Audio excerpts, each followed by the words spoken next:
ई तीज व्रत क के पार्वती कठिन व्रत कैली तो शंकर जी प्रसन्न भइनी, तब वर के रूप में पार्वती पवली। तब से सब व्रत के सब स्त्री लोग करे लागल। तो शादी कैलन शंकर भगवान। तो हम एगो भजन देता शादी के। सरफ देख के सास भगली, सरफ देख के सास भगली, परछावन कैली हईले ना, परछावन कैली हईले ना। ऐसन सुंदर गौरा के बौरा हवा बारवा आइल बा, ऐसन सुंदर गौरा के बौरा हवा बारवा आइल बा। गोजर देख के पंडित जी भगले, गोजर देख के पंडित भगले, पोथिया खोलले हईले ना, पोथिया खोलले हईले ना।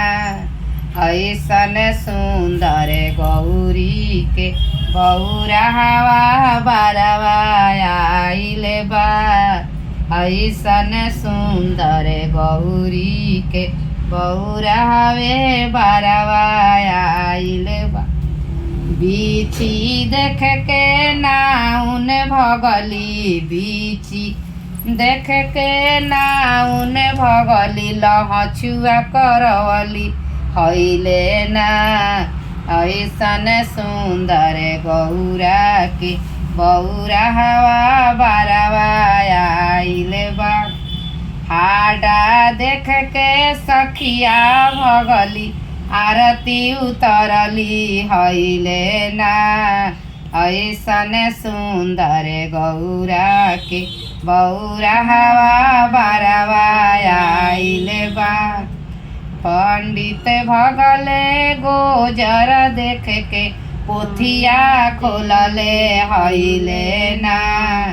ऐसन सुंदर गौरा के बौरा हवा बारवा आइल बा। बिरहनी देख के सरहज भगली, कोहबर कैली हईले ना। ऐसन सुंदर गौरा के बौरा हवा बारवा आइल बा।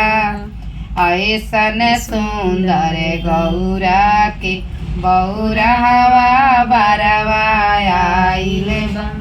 प्रेम से बोलो शंकर भगवान की जय, मैया पार्वती की जय।